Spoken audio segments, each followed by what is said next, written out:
পোনে পোনে আপোনাৰ কাষলৈ আহিছোঁ এটা খুবেই চৰ্চিত হৈ থকা বিষয় কালিৰ দিনটোৰ পৰা কেৱল ৰাজ্যৰ ৰাজনীতিতে নহয় ৰাষ্ট্ৰীয় ৰাজনীতিলৈকে বিষয়টো এতিয়া চৰ্চা হৈছে গণতান্ত্ৰিক আন্দোলন চলি আছিল শান্তিপূৰ্ণভাৱে তাৰ পাছত পৰিৱেশ খুবেই উত্তপ্ত হৈ পৰে এগৰাকী কংগ্ৰেছ কৰ্মীৰ মৃত্যু হৈছে কেৱল হিয়াই নহয় কেইবাজনো সাংবাদিকো কিন্তু অসুস্থ হৈছিল তাৰ ভিতৰত আপুনিও আছিল আপুনি প্ৰতিবাদস্থলীত আছিল সচক্ষুৰে প্ৰতিবাদৰ পৰিৱেশ আপুনি দেখিছিল আৰক্ষীয়ে কেনে ধৰণৰ দমনমূলক নীতি তেওঁলোকে গ্ৰহণ কৰিছিল আপুনি কি ক'ব এই সন্দৰ্ভত কি কাৰণে আৰক্ষীয়ে এতিয়ালৈকে প্ৰতিক্ৰিয়া ব্যক্ত কৰা নাই বিষয়টো সন্দৰ্ভত নিশ্চিতভাৱে তৃষ্ণা ইতিমধ্যে আপুনি উল্লেখ কৰিছে যে এই যিটো বিষয়টো বৰ্তমান সময়ত ৰাষ্ট্ৰীয় সংবাদ মাধ্যমতো এই বিষয়ে সম্প্ৰচাৰিত হৈছে সমান্তৰালকৈ কংগ্ৰেছৰ যুৱৰাজ বুলি যাক কোৱা হয় ৰাহুল গান্ধীও ইতিমধ্যে সামাজিক মাধ্যমত তেখেতৰ যি ফেচবুক সেই ফেচবুকৰ যোগেদি তেখেতে অৱগত কৰিছে আৰু সময় ঠিক কালি বুধবাৰে প্ৰায় তেওঁলোকে সময় দিছিল 11 বজাত আৰু 11 বজাত তেওঁলোকৰ অনুষ্ঠান আৰম্ভ হোৱা নাছিল প্ৰায় ঠিক 12 মান বাজিছিল আৰু সেই 12 মান বজাতেই তেওঁলোকৰ কংগ্ৰেছৰ যিটো প্ৰতিবাদী কাৰ্যসূচী সেই প্ৰতিবাদী কাৰ্যসূচীটো আৰম্ভ হৈছিল আৰু সমান্তৰালকৈ প্ৰথমখন বেৰিগেড আছিল তেওঁলোকে ৰছীৰে এখন বেৰিগেড দিছিল আৰু প্ৰথমখন বেৰিগেড আৰক্ষীৰ যি প্ৰথমখন বেৰিগেড সেই প্ৰথমখন বেৰিগেড ভাঙি গুচি গৈছিল কংগ্ৰেছ কৰ্মীসকল সমান্তৰালকৈ তেওঁলোকৰ দ্বিতীয়খন যি বেৰিগেড সেই দ্বিতীয়খন বেৰিগেডতেই এই গোটেই ঘটনাটো সংঘটিত হৈছিল সেই সময়ছোৱাত কেইবাগৰাকীও সাংবাদিক ইতিমধ্যে আপুনি উল্লেখ কৰিছে কেইবাগৰাকীও সাংবাদিকে যেতিয়া অসম প্ৰদেশ কংগ্ৰেছ কমিটিৰ সভাপতি ভূপেন বৰাৰ যেতিয়া বাইট অৰ্থাৎ যেতিয়া তেখেতৰ সাক্ষাৎকাৰ লৈ থকাৰ সময়ছোৱাতেই সাংবাদিকৰ ভৰিৰ তলত কেইবাটাও কন্দুৱা গেছ দি দিয়া হৈছিল যাৰ পৰিপ্ৰেক্ষিতত থিতাতেই কেইবাগৰাকীও সাংবাদিক আঘাতপ্ৰাপ্ত হৈছিল সমান্তৰালকৈ ঢলি পৰিছিল সেইসমূহ দৃশ্যাংশ ইতিমধ্যে আমাৰ দৰ্শকসকলক দেখাবলৈ চেষ্টা কৰিছিলোঁ সেই সময়ত মই নিজেও আছিলোঁ বা মোৰ লগত উপস্থিত আছিল জ্যেষ্ঠ ভিডিঅ' জাৰ্নেলিষ্ট আছিক আহমেদো সেই সময়ছোৱাত ঢলি পৰিছিল আৰু এক মৰ্মান্তিক সেই সময়ছোৱাত এটা ছবি বুলি ক'ব লাগিব আৰু যাক লৈ আজিৰ দিনটোত গুৱাহাটী প্ৰেছ ক্লাবে কোলা বেজ পৰিধান কৰি কোলা পোছাক পৰিধান কৰি প্ৰতিবাদ সাব্যস্ত কৰিব সাংবাদিকৰ এই এনেসমূহ ঘটনা অকল কালিৰ দিনটোতে নহয় এনেসমূহ ঘটনা বিভিন্ন সময়ত হৈ থাকে কিন্তু আটাইতকৈ ডাঙৰ কথাটো বা আটাইতকৈ দুৰ্ভাগ্যজনক কথাটোৱেই হৈছে এগৰাকী অসম প্ৰদেশ কংগ্ৰেছ কমিটিৰ সভাপতিৰ যেতিয়া সাক্ষাৎকাৰ গ্ৰহণ কৰি থকা হৈছিল সেই সময়ছোৱাত আৰক্ষীক হয়তো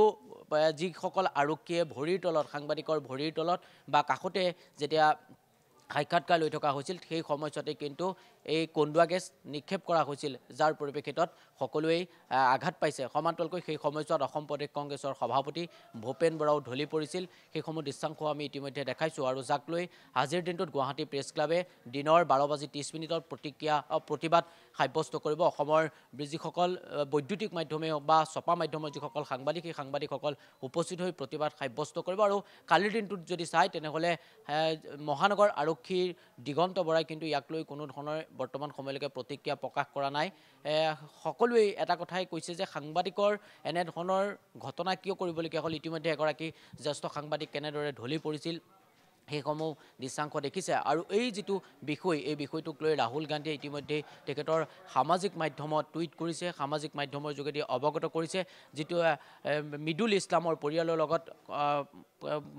মল্লিকাৰ্জুন খাৰ্গেও ইতিমধ্যে বাৰ্তালাপ কৰিছে আৰু গোটেই বিষয়টো ভূপেন বৰাই ইতিমধ্যে কৈছে যে প্ৰথমগৰাকী শ্বহীদ হৈছে কংগ্ৰেছৰ মৃদুল ইছলাম আৰু মৃদুল ইছলামে এই যি প্ৰতিবাদ কৰিবলৈ আহি মৃত্যুক আঁকোৱালি ল'লে প্ৰায় মই যদি কওঁ যে বকো অঞ্চলৰ পৰা কালি 300 পৰা 400 ব্যক্তি আহিছিল সমান্তৰালকৈ অসমৰ বিভিন্ন প্ৰান্তৰ পৰা আহিছিল জিলাখনৰ সভাপতি সম্পাদককে ধৰি বুথৰ সভাপতিসকলো কালিৰ দিনটোত আহি উপস্থিত হৈছিল আৰু তেওঁলোকে প্ৰতিবাদ সাব্যস্ত কৰিছিল মই নিজেও সেই সময়ছোৱাত আছিলোঁ প্ৰথম অৱস্থাত প্ৰতিবাদটো সুচাৰুৰূপে হৈছিল ভূপেন বৰাৰ নেতৃত্বত গোটেই প্ৰতিবাদটো হৈছিল পৰৱৰ্তী সময়ত প্ৰতিবাদটো এনে এটা ৰূপ লৈছিল যে কন্দুৱা গেছ নিক্ষেপ কৰিছিল যদি তৃষ্ণা চাই তেনেহ'লে কন্দুৱা গেছ নিক্ষেপ কৰাৰ কোনো ধৰণৰ সেই সময়ছোৱাত পৰিস্থিতি নাছিল কিয় হঠাৎ আৰক্ষীয়ে কন্দুৱা গেছ দিবলগীয়া হৈছিল যি সময়ছোৱাত সাংবাদিকসকল ঢলি পৰিছিল আৰক্ষীয়ে মাত্ৰ এটাই ভাষ্য কৈছিল আপোনালোকৰ ওচৰত আমি ক্ষমা প্ৰাৰ্থী যা সেই মন্তব্য কৈয়ে তেওঁলোকে আঁতৰি গৈছিল তাৰপাছত কোনো ধৰণৰ মন্তব্য কৰা নাছিল তাৰপাছত ভূপেন বৰাই এটা কথা ক'লে ভূপেন বৰায়ো ইতিমধ্যে ইয়াক লৈ প্ৰতিক্ৰিয়া প্ৰকাশ কৰিছে আৰু আজিৰ দিনটোত এই গোটেই বিষয়টোক লৈ গুৱাহাটী প্ৰেছ ক্লাবৰ সভাপতি সম্পাদকে কালিৰ দিনটোতেই গৰিহণা দিছে আৰু আজিৰ দিনৰ খুবেই গুৰুতৰ আৰু দুৰ্ভাগ্যজনক আখ্যা দিছে বিভিন্নজনে কিন্তু কংগ্ৰেছ দলে বিভিন্ন সময়ত তেওঁলোকে প্ৰতিক্ৰিয়া ব্যক্ত কৰি আহিছে বা অভিযোগ কৰি আহিছে যে হিমন্ত বিশ্ব নেতৃত্বাধীন চৰকাৰখনে বা আৰক্ষী প্ৰশাসনে তেওঁলোকে দমনমূলক নীতি গ্ৰহণ কৰিছে বা পুলিচ ৰাজ চলিছে ৰাজ্যত কালিৰ দিনটো যি গণতান্ত্ৰিক আন্দোলন খুবেই শান্তিপূৰ্ণভাৱে চলি আছিল প্ৰতিবাদমুখৰ পৰিস্থিতি কিছু পৰিমাণে উত্তপ্ত হৈ পৰাৰ লগতে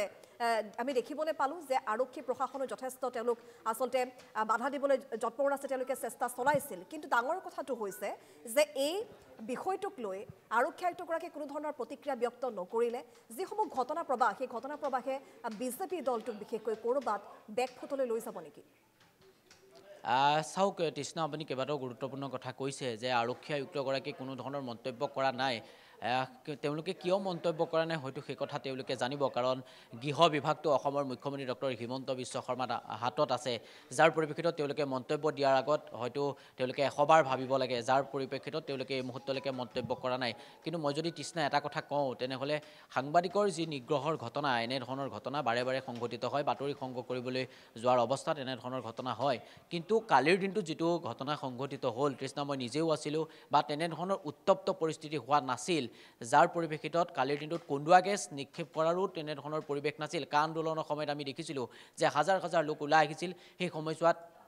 কন্দুৱা গেছ নিক্ষেপ কৰা হৈছিল। কিন্তু কালিৰ দিনটোত কিন্তু তেনেধৰণৰ পৰিস্থিতি নাছিল। হয়, কংগ্ৰেছৰ 1200, 1300 বা 2000 লোক এই স্থানত প্ৰতিবাদ সাব্যস্ত কৰিবলৈ আহিছিল। কিন্তু প্ৰথম অৱস্থাত ভূপেন বৰাই গোটেই বিষয়টো নেতৃত্ব লৈছিল। ভূপেন বৰাই নেতৃত্ব লোৱাৰ পাছত প্ৰথম অৱস্থাত ৰিপুণ বৰাক আক্ৰমণ কৰিছিল, ৰিপুণ বৰাৰ গাত ধৰিছিল, ৰিপুণ বৰাক উলিয়াই দিছিল। আৰু এটা কথা, অসম প্ৰদেশ কংগ্ৰেছ কমিটিৰ সভাপতিগৰাকী যেতিয়া ভিতৰ ভাগত সোমাই গৈছিল, তাৰ পাছতহে কন্দুৱা গেছ তেওঁলোকে নিক্ষেপ কৰিছে। কেইবাগৰাকীও প্ৰদেশ কংগ্ৰেছৰ যিসকল শীৰ্ষ পৰ্যায়ৰ নেতৃত্ব, সেই নেতৃত্বসকল ওলাই আহিছে। এই মুহূৰ্তত যদি আপুনি চায়, তেনেহ'লে কেইবাগৰাকীও যেতিয়া কংগ্ৰেছ কৰ্মী ভিতৰ ভাগত সোমাই আহিছিল, সেই সময়ছোৱাত তেওঁলোকক আটক কৰা হৈছিল। তেওঁলোকে আটক কৰাৰ সময়ছোৱাত ভূপেন বৰা পুনৰবাৰ তেওঁ বাহনৰ পৰা নামি আহিছিল। তেওঁ কৈছিল, সেই সময়ছোৱাত কৈছিল যে যদিহে মোক আটক কৰে, মোক আটক কৰক, তাৰপাছত এইসকল কংগ্ৰেছ কৰ্মীক আটক কৰক, কাৰণ মোৰ নেতৃত্বত গোটেই কংগ্ৰেছৰ এই কাৰ্যসূচীটো হৈছে। আৰু যাৰ পৰিপ্ৰেক্ষিতত এনেধৰণেই আজি কালিৰ দিনটো তেনেধৰণৰ এটা পৰিস্থিতিৰ সৃষ্টি হৈছিল। মই যদি কওঁ, তেনেধৰণৰ পৰিস্থিতিৰ বাবেই কালিৰ দিনটোত এগৰাকী কংগ্ৰেছ কৰ্মী অৰ্থাৎ অধিবক্তাই মৃত্যুক আঁকোৱালি ল'লে। আৰু সেই মৃত্যুক আঁকোৱালি লোৱাৰ পাছতেই কিন্তু